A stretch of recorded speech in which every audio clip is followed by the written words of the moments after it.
எல்லாருக்கும் வணக்கம். Welcome back to our channel அன்புடன் சிந்து. கிட்டத்தட்ட ஒரு மாதம் கேப் ஆகிடுச்சு. சில ஹெல்த் இஷ்யூஸ் இருந்தது, அதனால தான் வந்து வீடியோஸ் கண்டினியூவாக போஸ்ட் பண்ண முடியல. இன்னிலேருந்து வந்து ரெகுலராக வந்து வீடியோஸ் உங்களுக்கு வந்துட்டுருக்கும். வீக்லி வந்து 2 or 3 வீடியோஸ் நான் வந்து கண்டிப்பாக போஸ்ட் பண்ணிடுவேன். ஸோ இன்றைக்கி வந்து ஒரு ஸ்டார்ட் அப்பாக, அதாவது ஒரு ஸ்வீட் ரெசிபியை தான் நம்ம பார்க்கலாம். ரொம்ப ஈஸியாகவும் அதே சமயம் ரொம்ப ஹெல்தி, குழந்தைங்களுக்கும் ரொம்ப பிடிக்கும், எல்லாருக்குமே ரொம்ப பிடிக்கக்கூடிய ஒரு ஸ்வீட் ரெசிபி தான். கண்டிப்பாக நீங்களும் வீட்டில் ட்ரை பண்ணி பாருங்கள். இப்போ ரெசிபி பார்க்குறதுக்கு முன்னாடி யாராவது ஃபஸ்ட் டைம் நம்ம சேனல் பார்க்குறீங்க அப்படின்னா அன்புடன் சிந்து சேனலில் சப்ஸ்கிரைப் பண்ணிக்கோங்க. அப்படியே பெல் பட்டனையும் கிளிக் பண்ணிவிட்டு ஆல்ன்ற ஆப்ஷனையும் கிளிக் பண்ணிங்கன்னா நான் வீடியோ அப்லோட் பண்ணதுமே உங்களுக்கு நோட்டிஃபிகேஷனில் வந்துடும். ஸோ வாங்க இப்போ நம்ம ரெசிபி எப்படி பண்ணுறதுன்னு பார்த்துடலாம். சுசியம் செய்கிறதுக்கு கடலைப்பருப்பு எடுத்திருக்கேன். பச்சை பயிர்லேயும் செய்யலாம், ரொம்ப ரொம்ப நல்லது. ஸோ இதை நல்லா வாஷ் பண்ணிவிட்டு கொஞ்சம் நேரம் ஊற வைக்கலாம். 1 கப் அளவுக்கு நான் கடலைப்பருப்பு எடுத்திருக்கேன். அதை வந்து நம்ம ஸ்டவ்வில் வச்சு கொஞ்சம் வேக வச்சுக்கலாம். அதாவது ஒரு ஆஃப் பாயில் ஆகிற அளவுக்கு வெந்தால் போதும்.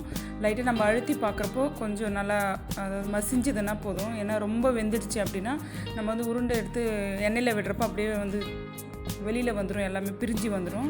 அதனால் இதை நல்லா கேர்ஃபுல்லாக வந்து இது மட்டும் நல்லா பருப்பு லைட்டாக, அதாவது ஆஃப் பாயில் வேகிற அளவுக்கு பார்த்துக்கோங்க. இப்போ இதை வந்து ஃபில்டர் பண்ணிடலாம்.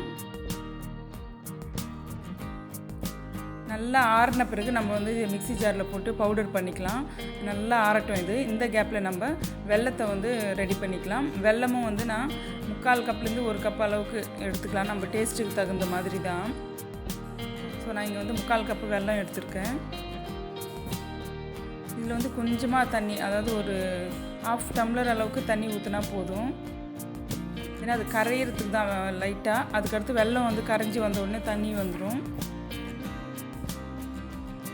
இப்போ வந்து ஸ்டவ்வில் வச்சு சூடு பண்ணலாம். இப்போ பாருங்கள் நல்லா கரைஞ்சி வந்துட்டுருக்கு. இந்த டைமில் நம்ம ஸ்டவ் ஆஃப் பண்ணிவிட்டு இது ஃபில்டர் பண்ணிக்கணும். கொஞ்சம் நேரம் ஆறட்டும். இதுவும் அடுத்ததாக கடலைப்பருப்பை வந்து நம்ம மிக்ஸி ஜாரில் போட்டு இந்த மாதிரி கொஞ்சம் கொரகொரப்பாக அரைச்சிக்கலாம். இப்போ ஒரு வாணலியில் அந்த பவுடர் பண்ண கடலைப்பருப்பு போட்டுட்டு இதிலே வந்து நம்ம வெல்லத்தையும் வந்து ஃபில்டர் பண்ணிடலாம். ஏன்னா வெல்லத்தில் ஏதாவது டஸ்ட் இருக்கும், அதனால் வந்து ஃபில்டர் பண்ணி சேர்த்துக்கிறது தான் நல்லது. ஃபில்டர் பண்ணிவிட்டு ஸ்டவ் ஆன் பண்ணிவிட்டு நல்லா கலந்து விட்டோன்னா நல்லா நம்மளுக்கு வந்து திக்கான கன்சிஸ்டன்சியில் வந்துடும் பூர்ணம். இதில் வந்து தேங்காயும் சேர்த்துக்கலாம். நான் வந்து தேங்காய் சேர்க்காம தான் செய்கிறேன். சரி, ஆயிலில் ஃப்ரை பண்ண போகிறோம், தேங்காய் வேண்டாம் அப்படின்றதுக்காக நான் சேர்க்கல. கொஞ்சம் நேரம் கலந்தாலே போதும், நல்லா திக்காக வந்துடும். இப்போ வந்து ஏலக்காய் தூள் சேர்த்துட்டு நம்ம நல்லா கலந்து விட்டுடலாம்.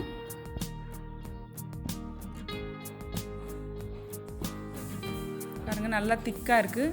இந்த டைமில் நம்ம ஆஃப் பண்ணிவிட்டு இதுவும் கொஞ்சம் நல்லா ஆறட்டும். ஆறின பிறகு நம்ம வந்து உருண்டைகளாக பிடிச்சி எடுத்து வச்சுக்கலாம்.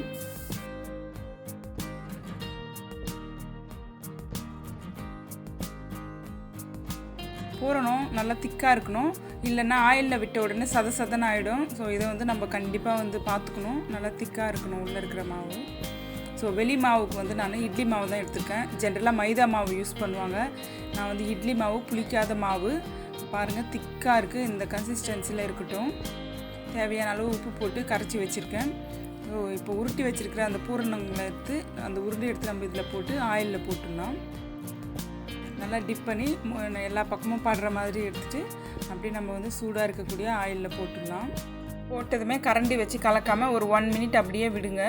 அதுக்கடுத்து திருப்பி விட்டுட்டு நல்லா ஃப்ரை ஆனதும் கிறிஸ்பியானதும் நம்ம வந்து எடுத்துடலாம். இதில் ரொம்ப இம்பார்ட்டண்ட் என்னென்னா, உள்ளே இருக்கக்கூடிய பூரணமும் சரி, வெளியே இருக்கக்கூடிய மாவும் நல்லா திக்காக இருக்கணும். ஒருவேளை இட்லி மாவு தனியாக இருந்ததுன்னா, உங்கள்கிட்ட அரிசி மாவு தனியாக இருந்தால் அதை எடுத்து கூட வந்து கலந்து கொஞ்சம் திக்காக வந்து நம்ம ரெடி பண்ணிக்கணும். அப்போ வந்து ரொம்ப நல்லாயிருக்கும், ரொம்ப கிறிஸ்பியாக சூப்பராக வரும். இது நீங்களும் கண்டிப்பாக வந்து ட்ரை பண்ணி பாருங்கள். ரொம்ப ஈஸி, ஆனால் ரொம்ப ரொம்ப டேஸ்டியான ஸ்நாக் இது. பாருங்கள், ஒரு இடத்துல கூட சின்ன ஓட்டை கூட இல்லை. ஏன்னா ஓட்டை வழியாக பூரணம் ஃபுல்லாக வெளியே வந்துடும். ஸோ நல்லாயிருக்கு. நம்ம இட்லி மாவில் செய்கிறதால நல்லா கிறிஸ்பியாக இருக்குது. இதுவே மைதா மாவாக இருந்தால் வந்து சாஃப்டாக இருக்கும். ஸோ இதை கண்டிப்பாக ட்ரை பண்ணி பாருங்கள். இந்த வீடியோ உங்களுக்கு பிடிச்சிருந்ததுன்னா லைக் பண்ணுங்கள், ஷேர் பண்ணுங்கள். அப்படியே அன்புடன் சிந்து சேனலை சப்ஸ்கிரைப் பண்ண மறந்துடாதீங்க. தேங்க்யூ ஃப்ரெண்ட்ஸ், பாய்.